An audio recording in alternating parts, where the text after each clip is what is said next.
Hi, sixth grade. Okay, so today in this video, I'm going to help you out with the assignment called City States Develop. So we'll read, we'll learn, I'll teach little lessons along the way, and then I'll help you understand the document that goes with the work today as we read. Okay, so here we go. Share my screen and let's go.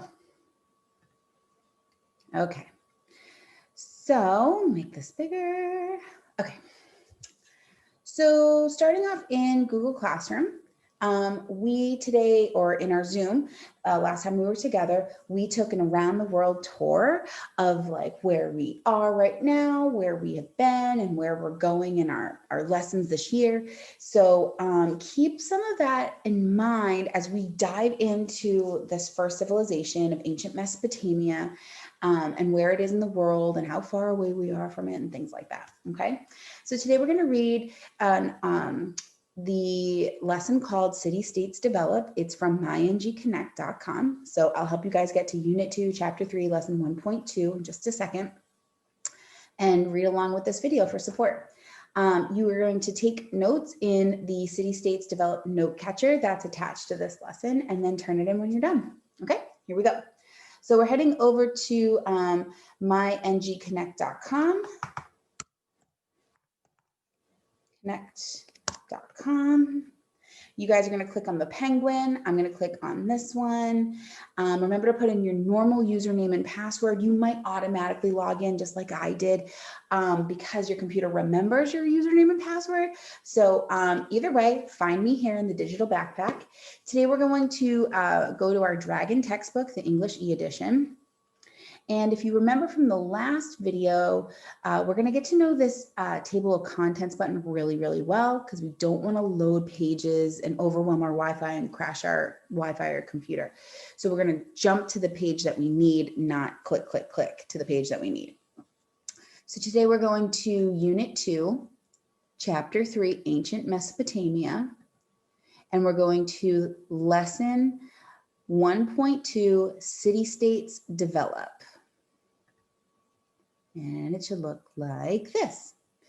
I'm going to click this button when we start to read together, but going back to our Google Classroom page, I want you guys to click on the document over in your work called City States Develop Note Catcher, okay? So open that up, looks like this, okay? So City States Develop, like I said, Unit 2, Chapter 3, Lesson 1.2. Today we're just going to read this together. I'm going to give you some lessons and help you understand what's going on. I'll break it down, make it understandable. I'll tell a story here and there. And while we're reading, I want you to pause this video and come into this document and take notes. So the skill we're working on today is something called main idea in detail. I'm giving you the main idea and I want you to go find the significant or important details, okay? So the word significant just means important, and detail is like, ooh, what are the little tiny things in there, right? What are the things you're learning? So significant, important, detail, what's in there? So what's the important detail or the important facts that you are learning in my reading? So we're going to read two main ideas today, two sections. First one is Sumer, and the second one is Centers of Civilization. Your job is to find the important things in there. That means you might have to reword them because you can't copy and paste. You'll see.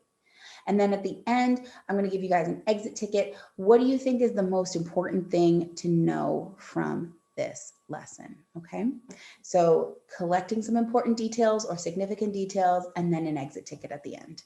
That's it. Let's go into our text. Have a couple of tabs open. So you want one tab for MyNG Connect, and then you want definitely your other tab, which is your note catcher. So it's catching all of your notes. Okay, here we go. Back to MyNG Connect. Let's make this thing big. Okay, So I just wanted to show you, this is why I didn't give you the PDF of the text. I didn't want you to use Kami this time, because this textbook page has what's called interactive stuff. You can interact with stuff on the page. So there's these little plus signs right over here, and they tell you lots of things around this. Oh, and there's little hidden Easter eggs. So there's these like little things that are hidden behind the plus signs. So this is a golden helmet that was dug up in ancient Mesopotamia. An archaeologist found it in like the 1920s. So about 90 years ago, this helmet was found, and it's in a museum today. And it's made out of gold, and it most likely was worn by a very important leader. We'll talk about social class in a little bit. A very important leader of an army. Clearly not everybody wore golden helmets. Come on, please. So what we're looking at here is a picture of a city-state, and that's what we're going to learn about today. What is a city-state? Why are they important? How did they form? I'll say that again. What is a city-state? Why are they important? And how did they form? Okay, so we've been learning about humans, right? Humans started off by grunting and just traveling around, following food, hunting, gathering, and then they kind of evolved and changed over time to make bigger, better tools and weapons, and to get along with each other, and to communicate, and to hunt, and then to farm, and then to make animals friends with them. We've learned all about this, but now that they're all settled down, that's when we're starting to see cities start to build. And that's what we're going to learn about today. Okay. So city-states develop. The present day location that was once long ago, Mesopotamia, is made up of windswept deserts. It's hard to imagine that 5,500 years ago, this dusty land was filled with people living their busy city lives. The city streets were not just filled with people. There were also buildings and temples like we see over here. This is a big temple over here. This one's called a ziggurat. We'll learn about that in our next coming lessons. So they were filled with government buildings and temples and people's houses and marketplaces. There were also buildings and temples so tall that they seemed to rise up to the heavens above. So first section, Sumer. So around 3,500 BC, think about our timeline. So around 3,500 BC, Mesopotamia's first civilization arose or popped up in a land called Sumer. So think about the around the world lesson that we did in class. So think about that. Sorry, I just made a note to myself. So think about that, where we saw in the world, where Sumer is, present day Iraq, in the Middle East. It's in an area of the southern part of this region, so down in the south, close to the Persian Gulf. Sumer was not controlled by a single unified government. Instead, Sumer is an area of land that was made up of 12 or a dozen advanced self-governing city-states. A city-state included the city and its surrounding land, like farmland, and settlements, like farming villages. These units, or city-states, developed when villages united or came together to build major irrigation projects, like what we did in class last week. So this picture here is a city-state. I want you to think of this like an egg, okay? So an egg is made up of the yolk, or the yellow part, which is the center, which is what we're seeing here. So we see the temple, the government buildings. We see these residents that are living in these mud brick houses over here, right? So inside of this protective wall right over here, if we hit this microphone, listen. Giant surrounding walls protected Ur from attack by other city-states and invaders from outside Mesopotamia. Okay, so anything inside of this wall was the center, or the city. It kept the civilization going. Government, laws, taxes, all of this was going on inside, all the important business, right? Outside the city, or the white part of the egg whites, is the farmland and the farming villages. So just think of it kind of like that. You got your center and you've got your surrounding lands, which was perfect because if you were living in this city, you wanted to protect all your money, you wanted to protect your king, you wanted to protect your religion, you wanted to protect your important people, you want to protect your trade, you want to protect your irrigation system, you would be up here on these walls looking out over your land, looking for any invaders. So it was a great system to have your farmland protecting your center, your city. It was a perfect setup. So that's a city-state, a city, and then the state around it. It's like an egg. City, yolk, white, yellow stuff, and then state is the egg white that surrounds it. Most of Sumer's 12, so there were in the land of Sumer, there were 12 city-states, included a city-state called Ur. They were built on the Tigris and Euphrates River. So I hope you remember that from our lesson. If not, go figure that out. Google Maps. City-states also clustered close to the coast of the Persian Gulf, where the people developed fishing and trade. So they're near two big water sources, rivers and salty oceans and gulfs and seas, because big bodies of water like that are places where you can sail out and go to other lands and go get more trade. And that was the key to making money and spending money, was to go to other lands and come back. So really the Fertile Crescent and Mesopotamia was the perfect place for people, because they could be close to the Persian Gulf, that could get them out to the Indian Ocean real quick, and they could be close to the Tigris Euphrates River to help them get and travel to all their people throughout Mesopotamia. It was a perfect location. It's a land worth fighting for. You'll see. Frequent wars were fought between city-states to protect their fertile farmable land. So they had limited, in Mesopotamia, they had limited natural resources like timber or wood. So they wanted to make friends with people who had those natural resources that they didn't have. So it was perfect to use the rivers or the Persian Gulf for transportation. And to make money on their trade routes. Okay, so I want you to pause the video right now, and I want you to go into your document, and I want you to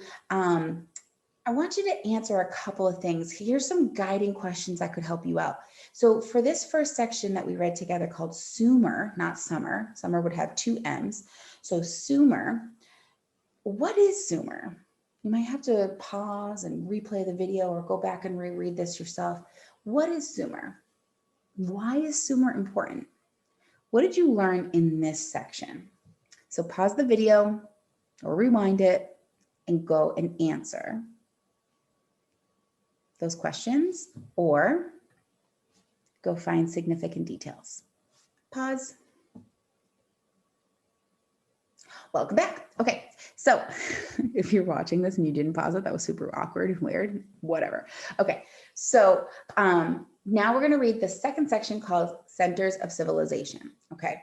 Remember, you are trying to find the important details so we can put them in our note catcher, the thing that's catching all of our notes. Let's go back to our text. I'm gonna make it big by clicking on these arrows. Okay, Centers of Civilization. Now this section is jam-packed with information, so feel free to pause at any time. So surplus of food gave Sumerians time to learn new skills and encourage trade.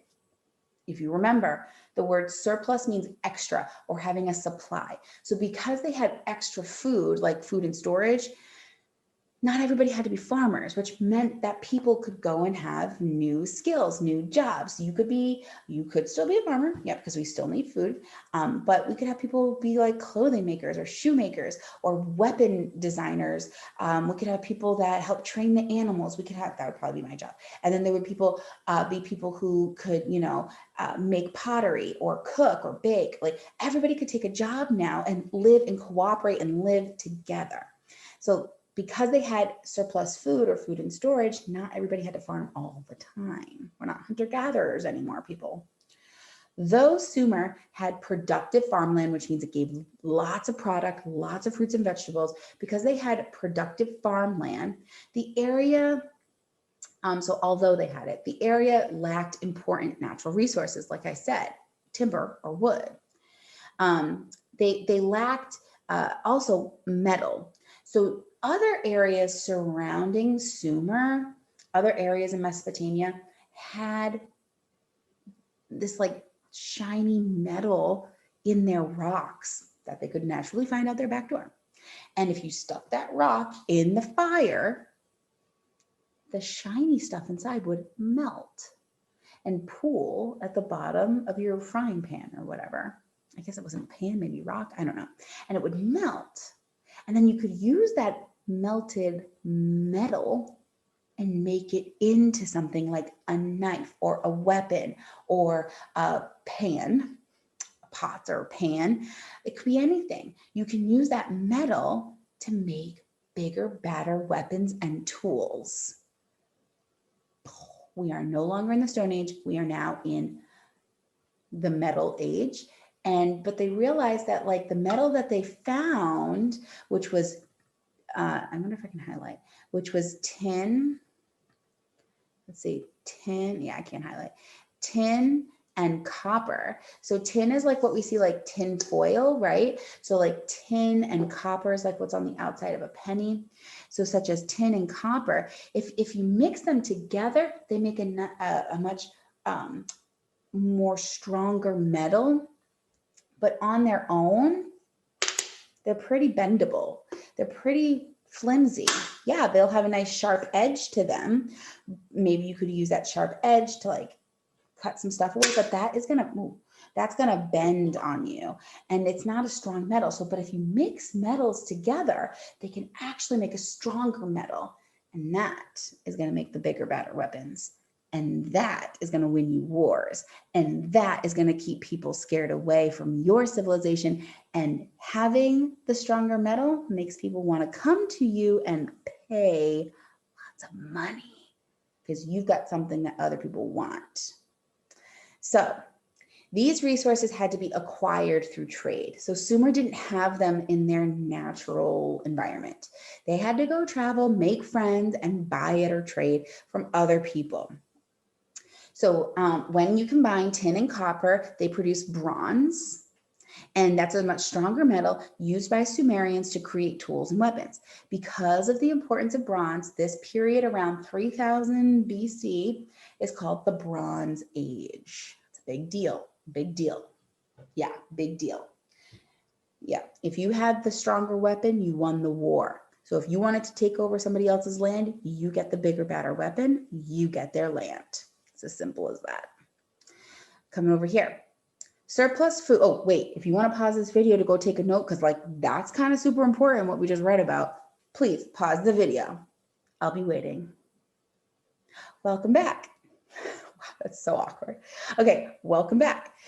So next, surplus food also led to a growth in population. So like a lot of you would just kind of read over that and move on, but like I don't think you understand how important that sentence is. Because they had extra food or food in storage, people had a much more healthier body. They're eating their fruits, their vegetables, their grains, and their proteins. They're not just eating all, grains and getting like, I'm like not feeling good, and then they get inflammation in their joints, and then they're like, I feel crummy. They're having a much healthier lifestyle. So that means they're not dying as young. Now they're living longer. Because they have healthier bodies, they get to have a bigger family, more kids. Then their kids live long. They live long. Guess what? More people living is more population. Means more people are now living together. So because they had extra food or more nutritious food, now the population is growing. New government systems had to be established or created to meet the challenge of managing so many people. Oh my God, all these people are like, where do I go? What do I do? I can't be a blacksmith. You're a blacksmith. How can we have two blacksmiths? And then the government was like, whoa, whoa, whoa, whoa, whoa.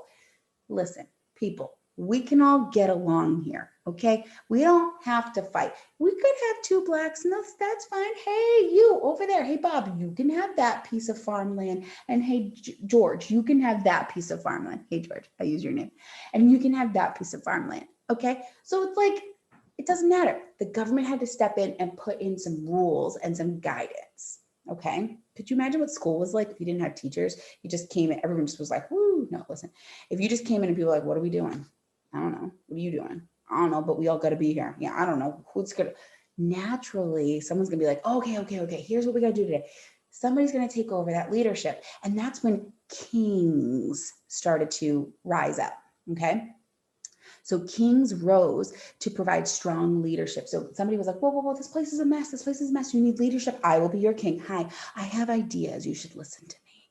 And that's how kings started. So kings arose to provide strong leadership. And then the king said, hey, do you want to be my administrator? And the administrator were like, yeah, I'll supervise or watch over the taxes. And I will keep order of these people. Don't do that. Yes, do that. Yes. Nope. We need this as a law, not as that. Nope. That is what the administrators do. They have a very important job. So because of the wealth, like super amount of money that these city states were making, because they like got their stuff together, if you know what I mean, and like they're making lots of money, job sharing, surplus of food. Now they've got irrigation systems. These people are doing well. So because of their wealth created by their agriculture, their farming surplus, Sumerians could afford to support these government administrators. Sumerian society was organized by social class, an order based on power and wealth. So if you're an administrator, you're immediately going to be like, guess what? I'm kind of in a big deal and I'm kind of important over here. So I'm better than you. And the farmers were like, dude, you wouldn't have a job if you couldn't like count the stuff that I grow. And the administrator is like, yeah, but guess who gets to talk to the king every day? Me. I'm more important. So we started to see this social class thing forming. I'm going to use my Christmas card holder behind me as a way to show you. If we were in the classroom, I'd totally be doing this on the whiteboard. So this is like how we can order social class. Okay. So at the very tippity top, we've got, gosh, I can't do this. Okay. At the very tippity top, we've got the king. So important, right? Smallest piece of our population, just like the top of my triangle over here, my pyramid. And it's the smallest piece of our population because it's just the king and the royal family. That's it. It's like probably 25 people, not that much. But then as we move down to the next layer of importance, or the next social class down, we've got our administrators, our priests, and like our army officials, okay? So that would be our next step down. The piece is a little bit bigger than the top piece. It's a little bit bigger, but still, it's not that big. Maybe there's like 100 people in there, if that. And then we move down into the next layer. We move down to the next layer of importance. And that's where we're going to see our scribes and our merchants and maybe some artisans. So the merchants are the ones who sell the stuff, and the artisans are the ones who make the stuff. So like our pottery designers and makers, our clothing makers, our jewelry makers, our blacksmith, those are artisans. And the merchants are the ones who sell it. So they would be like here, right in the middle. Have you guys ever heard of middle class? Well, that's where this comes from, a class system or social class. We move down. Now we're going to start seeing some people who are still skilled workers, maybe some bakers, people that don't make as much money or have as much power. And then down at the bottom, you're going to have your farmers. Now look how big this piece is. This is a large piece of our triangle compared to that tiny little piece at the top with the king, 25 people. We have probably like 2,000 people in this bottom piece, and they have the least amount of importance or the least amount of wealth in their society. That's ridiculous. Now, in this paragraph, it talks about everything I just said. That's why my videos are so important. So Sumerian society was organized by social class, an order based on power and wealth. You have more power or money, you're at the top. Less power, less money, you're at the bottom. Kings obviously ruled at the top, and then priests and administrators came next, and then scribes and merchants, and then artisans, who were skilled at making things by hand. So these groups in turn looked down on the farmers and the less skilled workers, but like really nobody would be alive if those farmers weren't out there doing their jobs. Am I right? So I don't know. I feel like the farmers need a little bit more recognition and respect. That's just my opinion. Okay, so however, even people at the bottom of the system, so like our farming class, were higher than Sumerian slaves. Now, people who just read the word slaves are like, what? The Sumerians or the ancient Mesopotamians had slaves? I thought slaves were just a thing I learned about last year in American history. No, people. Slaves have been happening for tens of thousands of years. And basically, a slave takes on a different meaning depending on the time and culture that it's happening in. So a Sumerian slave was most likely somebody who was captured from war or battle, and somebody who may have committed a very, very, very bad crime could have been put into enslavement. Depending on the city-state, depending on the culture of that city-state or that area of the world, is how that slave was treated or seen. In some cultures around the ancient world, or even still in the more modern world, slaves had different rights or different jobs and could be seen as different rankings. Even there was even a social class in the slave class in many different cultures around the world and around time.